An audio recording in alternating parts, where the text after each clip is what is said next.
আসসালামু আলাইকুম। Welcome to home of info. আজকের এই পর্বে আমরা সিএসএস এর ফ্লট প্রপার্টি নিয়ে আলোচনা করব। তো চলুন শুরু করা যাক। শুরুতেই ভিএস কোড ওপেন করে নিচ্ছি। সো ভিএস কোডের মধ্যে একটি এইচটিএমএল ফাইল এবং একটা ইমেজ ফাইল রয়েছে। সো ফ্লট প্রপার্টি আমরা কেন ইউজ করব? ফ্লট প্রপার্টি ইউজ করে আমরা এলিমেন্টের পজিশনিং করতে পারি, বা কন্টেন্ট ফরম্যাটিং করতে পারি, বা লেআউট তৈরি করতে পারি। সো ফর এক্সাম্পল আমরা যদি দেখি কোনো একটা এলিমেন্টকে কিভাবে ফ্লট লেফট বা রাইট করতে হয়। সো আমরা একটা ডিভ নিয়ে নিচ্ছি এবং ডিভের একটা ক্লাসের নেম দিচ্ছি ওয়ান নামে। সো এখানে আমরা লিখে দিচ্ছি div 1। তো আমরা যদি একটু লাইভ দেখি, গো লাইভ বাটনে ক্লিক করছি। তো রাইট সাইডে আমরা লাইভ দেখতে পাচ্ছি এবং আমাদের লেফট সাইডে বারটাকে ক্লোজ করে দিচ্ছি এবং ছোট করে দিচ্ছি। সো আমরা এই ডিভটাকে একটু স্টাইল করে দিব। সো এখানে আমরা সিএসএস লিখি। তো ক্লাসটাকে ধরি 1, ব্যাকগ্রাউন্ড কালার দিয়ে দিচ্ছি রেড এবং এখানে একটু প্যাডিং দিয়ে দিচ্ছি। সো 10 পিক্সেল একটা প্যাডিং দিয়ে দিলাম।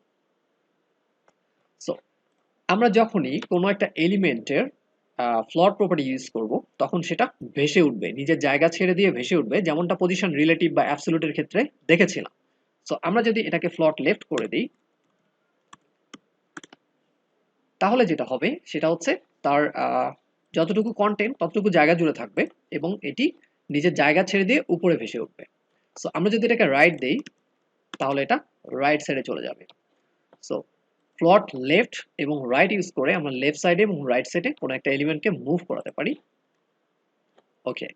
সো আমরা চাইলে বেশ কিছু এলিমেন্টকে আমরা পাশাপাশি রাখতে পারি। সো এখানে যদি আমি আরো কিছু ডিপ ক্রিয়েট করি, তো আমি যদি এখানে দিচ্ছি ক্লাস নেম 2 এবং 3। সো নেমগুলো চেঞ্জ করে দিই 3।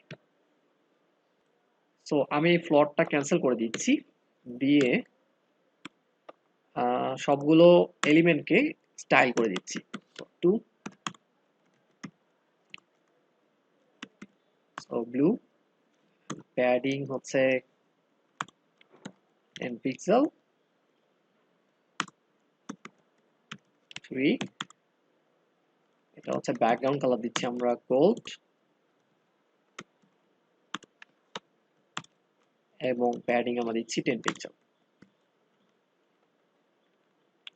সো এখানে আমরা যেটা করলাম, তিনটা ডিভ নিয়ে নিলাম, তিনটা ডিভের মধ্যে আমরা কালার দিয়ে দিলাম, প্যাডিং দিয়ে দিলাম এবং আমরা ডিভকে কল করি সরাসরি, তাহলে প্রত্যেকটা ডিভকে কল করা হয়ে যাবে। এবং আমরা যদি এখানে ফ্লট লেফট করে দেই, তাহলে দেখা যাচ্ছে প্রত্যেকটা ডিভ পাশাপাশি রয়ে আছে। আমরা যদি একটু বড় করি, দেখা যাচ্ছে ফার্স্ট ডিভ, সেকেন্ড ডিভ এবং থার্ড ডিভ। আমরা যদি এখন ফ্লট রাইট করে দিই ডিভগুলোকে, তাহলে এগুলো রাইট সাইড থেকে পাশাপাশি হয়ে থাকছে। সো যখন এটাকে আমরা ছোট করব, তখন এটা রেসপন্সিভ আচরণ করবে। ওকে। সো এভাবে আমরা ফ্লট লেফট রাইট ইউজ করে কোনো একটা এলিমেন্টকে মুভ করাতে পারি, বা হচ্ছে এলিমেন্টগুলোকে আমরা পাশাপাশি রাখতে পারি। ফ্লটের আরো কিছু ভ্যালু আছে। ফ্লট নান, বাই ডিফল্ট নান করা থাকে ফ্লট, এবং আরেকটা ভ্যালু হচ্ছে ইনহেরিট। সো এখন আমরা দেখব কিভাবে একটা ইমেজের পাশে টেক্সটকে র‍্যাপ করে রাখা যায়। সো এগুলো মুছে দিচ্ছি। সো আমাদের এখানে একটা ইমেজ নেওয়া আছে, সেই ইমেজটা আমরা নিব। তো img ডট স্ল্যাশ আমরা ইমেজটাকে দেখিয়ে দিচ্ছি। সো ইমেজটা অনেক বেশি বড় হয়ে গেছে, ইমেজটাকে ছোট করার জন্য আমরা ইমেজটাকে কল করি img এবং এখানে একটা উইডথ এবং হাইট দিয়ে দিচ্ছি। উইডথ 200 পিক্সেল এবং হাইট হচ্ছে 200 পিক্সেল। তাহলে ইমেজটা ছোট হয়ে গেল এবং আমরা এখানে আর একটা প্যারাগ্রাফ নিয়ে নিচ্ছি। সো ফর এক্সাম্পল লরেমের আমরা 40 ওয়ার্ড দিয়ে দিচ্ছি। সো প্যারাগ্রাফের ফন্ট সাইজটা আমরা একটু বড় করে দিই। ফন্ট সাইজ ফর এক্সাম্পল আমরা 25 পিক্সেল দিয়ে দিলাম, তাহলে বড় হয়ে গেল। এখন আমরা চাচ্ছি এই ইমেজের পাশে র‍্যাপ হয়ে থাকবে টেক্সটগুলো। সো সেজন্য আমরা যেটা করতে পারি, ইমেজটাকে আমরা ফ্লট লেফট করে দিতে পারি। সো ইমেজটাকে ফ্লট লেফট করে দিলে যেটা হবে, ইমেজটা ভেসে উঠবে এবং তার জায়গা ছেড়ে দেবে, ফলে তার নিচে যে প্যারাগ্রাফটা আছে সেটা উপরে উঠে যাবে। সো আমরা যদি দেখি পিটাকে যদি আমরা ব্যাকগ্রাউন্ড কালার দিই, ফর এক্সাম্পল আমরা রেড দিয়ে দিলাম, তাহলে দেখা যাচ্ছে ব্যাকগ্রাউন্ড কালারটা আমরা দেখতে পাচ্ছি প্যারাগ্রাফের, এবং আমাদের ইমেজটা যেহেতু ট্রান্সপারেন্ট, সো আমরা পাশের রেড কালারটাও দেখতে পাচ্ছি। তার মানে বোঝা যাচ্ছে এই ইমেজটা ভেসে উঠেছে নিজের জায়গা থেকে, বাট এখানে একটা উইয়ার্ড বিহেভিয়ার আছে, সেটা হচ্ছে আমাদের টেক্সটগুলো র্যাপ হয়ে আছে। সো টেক্সটগুলো অ্যাকচুয়ালি এখান থেকে শুরু হওয়ার কথা ছিল, বাট সেটা না হয়ে রাইট সাইড থেকে শুরু হয়েছে, অর্থাৎ ইমেজের পরের জায়গা থেকে শুরু হয়েছে। সো যখন আমরা একটা কার্ভ তৈরি করি বা ইমেজের ডান দিকে টেক্সট রাখতে চাই বা ইমেজের বাম দিকে টেক্সট রাখতে চাই, র্যাপ করে থাকবে যখন আমরা চাই, তখন আমরা যদি ইমেজটাকে ফ্লট লেফট বা রাইট করে দিই, তাহলে টেক্সটগুলো আমাদের এরকম র্যাপ হয়ে থাকে। সো আমরা যদি এটাকে রাইট করে দিই ফ্লট, তাহলে দেখা যাচ্ছে এখন টেক্সটটা লেফট সাইডে চলে আসছে এবং ইমেজটা রাইট সাইডে চলে গেছে। সো আমরা যদি চাইতাম যে প্রথমে ইমেজ থাকবে তারপরে প্যারাগ্রাফ থাকবে, সো সেই জন্য আমরা যেটা করতে পারতাম, এই প্যারাগ্রাফটাকে আমরা ক্লিয়ার করে দিতে পারতাম। সো ক্লিয়ার রাইট করে দিলে এটা তার নিজের জায়গায় চলে আসতো। অর্থাৎ যেহেতু আমরা প্লট করেছি রাইট সাইডে, সো সেই জন্য আমরা রাইট সাইডে ক্লিয়ার করে দিলাম। যদি এখানে ক্লিয়ার লেফট করে দিতাম, কাজ করতো না, বিকজ আমাদের প্লট করা আছে রাইট সাইডে। সো সেক্ষেত্রে যদি আমাদের লেফট সাইডে প্লট করা থাকতো, তাহলে আমরা ক্লিয়ার লেফট দিলে সেটা নিচে চলে আসতো। এখানে প্লটের আরেকটা প্রপার্টি হচ্ছে বোথ। সো বোথ দিলেও দুপাশ থেকে সে ক্লিয়ার করে দিয়ে নিজের জায়গায় চলে আসবে। ওকে, ফাইন। সো আমরা এখানে ক্লিয়ার করতে চাচ্ছি না। সো আমরা চাচ্ছি কোনো একটা বর্ডারের ভিতরে বা হচ্ছে একটা কার্ডের মধ্যে একটা ইমেজ এবং কিছু টেক্সট থাকবে। সো আমরা একটা কন্টেইনারের মধ্যে বা একটা কার্ডের মধ্যে রেখে দিই। সো এটাকে কেটে নিচ্ছি, কেটে একটা কার্ড নামে একটা ক্লাস নিচ্ছি। কার্ড ক্লাসের ভিতরে এই ইমেজ এবং প্যারাগ্রাফটা রেখে দিলাম। সো আমরা রেড কালারটা তুলে দিই প্যারাগ্রাফের, এই কার্ডের মধ্যে থাকবে। সো কার্ডটাকে আমরা একটা বর্ডার দিয়ে দিই, ডট কার্ড। এখানে যদি আমরা বর্ডার দিয়ে দিই, সো বর্ডার আমরা দিলাম 10 পিক্সেল সলিড।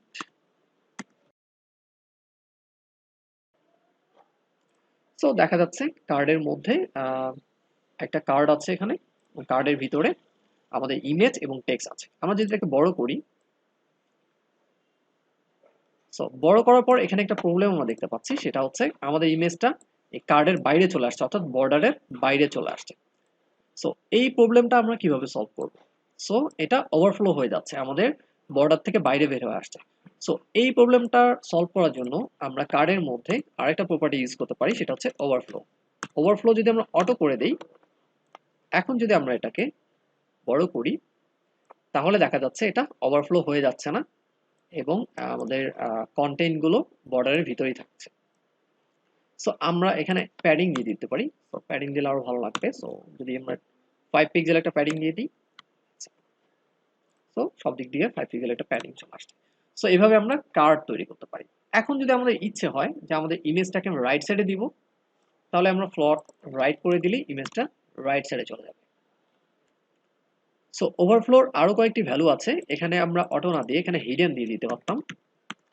আচ্ছা, হিডেন দিলেও একই বিহেভ করতো। আর আমরা চাইলে এখানে স্ক্রল দিয়ে দিতে পারতাম। যদি টেক্সট বেশি হতো তাহলে একটা স্ক্রল বার চলে আসতো এখানে। আমরা এখানে অটো রাখছি। সো নেক্সট আমরা আরেকটি এক্সাম্পল দেখি। তো এগুলো মুছে দিচ্ছি।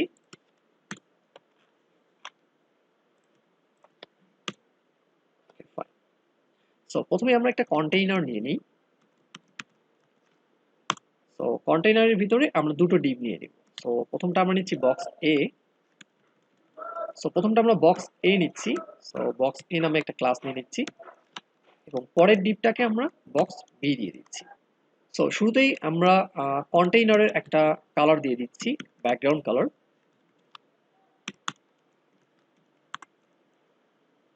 সো হ্যাশ 505050 একটু ডার্ক কালার আমরা দিয়ে দিলাম। দেন হচ্ছে আমরা বক্স এ তে আসি। বক্স এ, এটার একটা ব্যাকগ্রাউন্ড কালার আমরা দিয়ে দিব, ব্যাকগ্রাউন্ড কালার।